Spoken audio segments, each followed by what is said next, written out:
Beautiful scenes of Table Mountain, which can only mean one thing. We're in Cape Town, South Africa. For the first time, the Netball World Cup will be held on African soil. Welcome to the 16th edition of this event, which comes around every 4 years. And the fact that it's here is a source of tremendous pride, not just for South Africa, but all countries of the continent. And here they come. They have come from around the globe to Cape Town, to the International Convention Centre, as South Africa opens its arms to netballers from around the world, teams from 16 countries, and they're renewing old rivalries and a fair few friendships as well. There's the Tongan flag coming in to the event centre here, and this is where we are going to be for the next 10 days or so, 28th of July right through to August the 6th, to find a new world champion of netball. And look at that, that's the contingent from New Zealand. And there are the Australian supporters. They come in these massive tour groups, and a fair few poi twirling already. I'm Jenny Woods with you in commentary. With me, former Jamaican great Simone Forbes. And this is going to be a moment to look forward to. Simone, take us through the pools. All right, Jenny. So Mandy mentioned earlier how exciting it's going to be, and I can't wait to see that. Pool A, we're looking at Australia, Tonga, Zimbabwe, Fiji. Pool B, England, Malawi, Scotland, Barbados. Pool C, Jamaica, South Africa, Wales, Sri Lanka. And Pool D, which we here have in game one, New Zealand, Uganda, Trinidad and Tobago, and Singapore. And that is a rowdy bunch of Kiwis, I can tell you. But this is the match we start with. It comes from Pool D. It is two past champions, yes. New Zealand, Trinidad and Tobago. They drew all the way back in 1979 with Australia. Jolisa Cooper doing a power of work in at goal attack for the Trinidadians. Getting good position there. Hopefully this is their first goal. And there it is, almost 6 minutes after the starting whistle. You can see Cooper shaking her head. No, that's trademark Cooper, the big step in. She's a clever player, isn't she? Yes, she is, and she has a wealth of experience. So 19-2. Bunny's moving off. Just over 3 minutes remaining. That lovely high shot from Ekanasio. Hold time, blood. Beautiful play. Just straight line from the centre pass. Oh, they're doing a lot of work on this feed. Trinidad and Tobago. Now, that's the big stride from Afisha Noel. Can she finish it? Yes, she can. And that brings a big cheer. Oh, it's obstruction, goalkeeper. Yeah, nice. Contact, goal defence.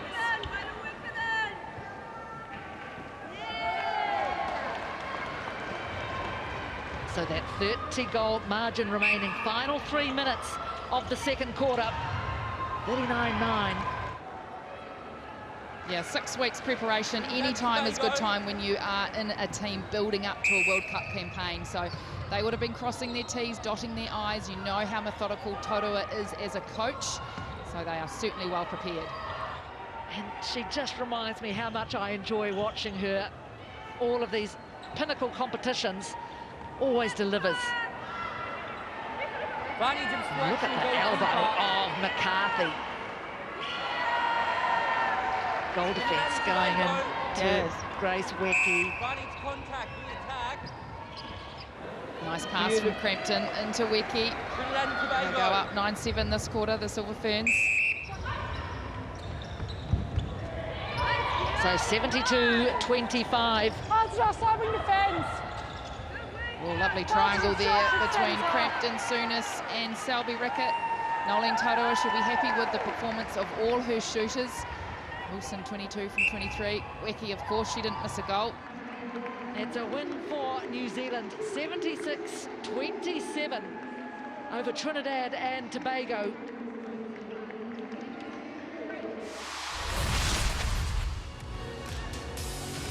So looking at the pools, then we'll be looking at a Pool A match between Tonga and Fiji, and later on we'll see Australia taking on Zimbabwe. And a very interesting pool indeed. In Pool B, we'll look at the powerhouses of England and Malawi, probably taking each other on there in the top.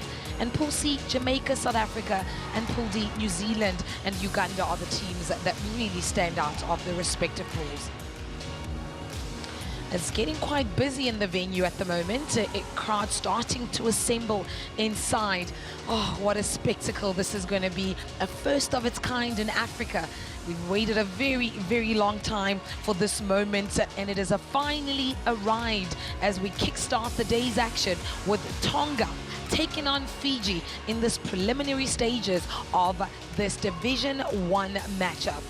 Apart from Monya Gerard, who has a total of 68 caps for the Australian Diamonds, as well as Kat Tuiviti, who's got 24 caps for the Silver Ferns, 30 caps for Samoa, as well as 2 caps for Tonga.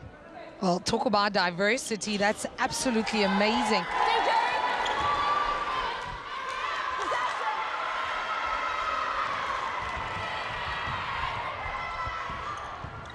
Well, 13 and a half minutes in this second quarter.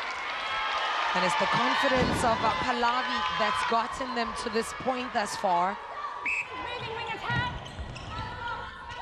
Definitely, Mampo. I think Tonga, just as we see there, that turnover once again from them, they really have an injection of energy after that second quarter. I think they all just got a bit of a fright, and as Coach alluded to, there is definitely there was a lull in the first quarter from Tonga, but they are on the fight and on the path. Oh, what a beautiful turnover by Fiji. Kalera Nawai, Tau Tau, really doing the most, countering Kat and her elusiveness, giving Fiji another opportunity at goal. Tuiviti and Unique Pahlavi, that combination is just unbelievable. So much creativity, and I just see how they open up the circle to give each other that space to move into, to reposition and also redistribute that ball. They've really got a good understanding of how that circle works. And there's Pahlavi with that successful shot. We see that Tawake from wing defense moving to center, and Nailumu from center to wing defense. It's a lot of mid-court players being substituted, while the defensive side is really remaining quite consistent. And they enjoy their 5 goal with the last-minute long-range shot from Raulini, who's also really had a good game. She's been helping them a lot as they get their last shot in, and they will make it, says umpire Fowler. And the closing stages as their fans get put alight. You see flags all over from the side of Tonga. And this is how we leave things off then. The first game of the day done and dusted, and Tonga coming out victorious with a 5-goal win over Fiji.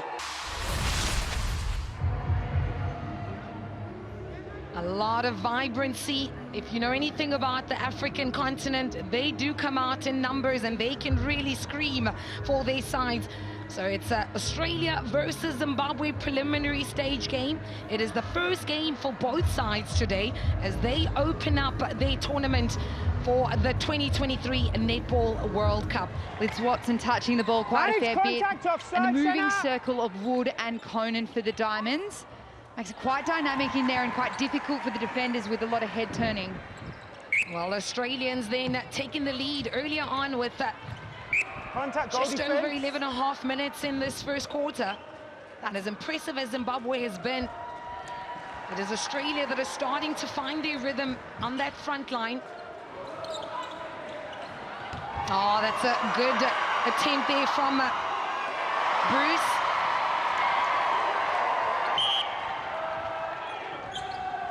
Good ball speed, triangles, that use of the swing ball from Hadley to Watson, opening up the goal is right underneath the post. And then it's the pickups by the defense out the front. And a beautiful finish off by Steph Wood. And that can sometimes be the hardest thing when you're coming up against, obviously, #1 in the world, the Diamonds. They move the ball with speed. They let it go. They go on the run. And you can get caught up in that. But that was really good patient play by the Zimbabwe team. Much better. Much better indeed from Makunde. Diamonds are back in the mix, and we do have some changes there. Sarah Clout comes on to goalkeeper, Joe Weston into the goal defence position, Jamie Lee Price into centre, and the goaling circle has also had a change. Kira Austin to goal attack, Sophie Garvin to goal shooter. So only 2 positions remaining the same, the 2 wings for the Diamonds. Everyone else has come on from the bench, so hopefully spark some new injection in this 3rd quarter. They obviously haven't put up the volume like the Diamonds, but when they haven't been as accurate, and that's what's really letting them down. Only having 29 attempts to the Diamonds' 66. So when you're getting the ball, you need to make sure it's counting on the scoreboard and you're converting it. Contact both players. Advantage goal, goal defence, goalkeeper. And be crowned a worthy winner because you've earned the right to win it. But would you have liked that, Cookie, in your days, knowing that you had to grind it out so much to get to the final? I think Australia could put on a lot of different lineups and combinations. Sarah Cloud nearly comes out. Just a little bit too much on that pass. I think she put the fear in the wing attack's mind, though. But did you see those sneakers from Joyce? I mean, those are pretty sleek. And this is how we end things off then.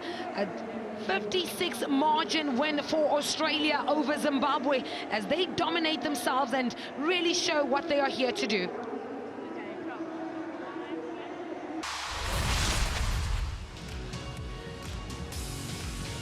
And you can see there, Uganda, She Cranes, they are ready to get on with it because this is the game coming to you from Pool D. It is Uganda versus Singapore.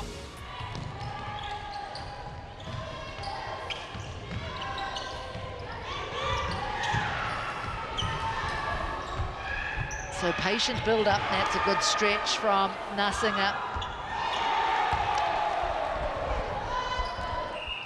I'm going to say, Jenny, they've really picked up their intensity. I think they were a little bit tentative to start off with.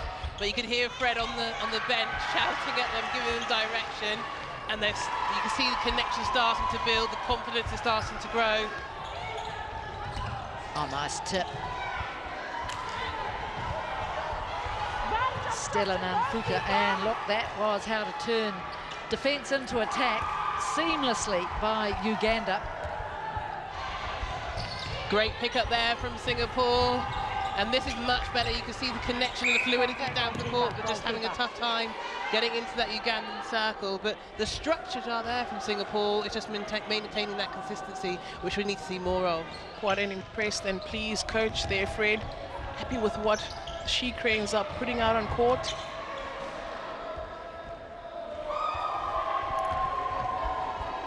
Absolutely, and it's actually one of the, I think, real attractions of netball is that all these different flavours that different countries play.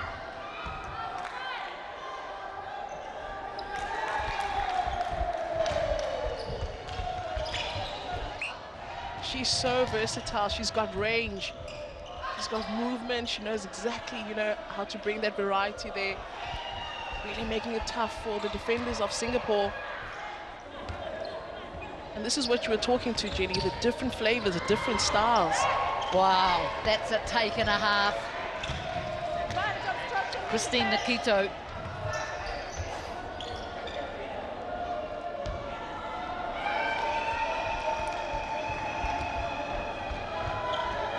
Brilliantly taken. She shot 17 from 24, but I think a lot of them have been from that sort of distance. Contact, goalkeeper. Better there.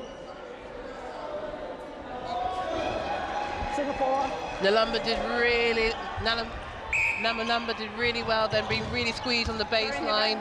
And certainly this 4th quarter hasn't been as smooth as the other 3 quarters from the Ugandan side. I think what he's looking for clinical execution and for them to not adopt bad habits at this stage. So there it is, 79-37, Uganda over Singapore.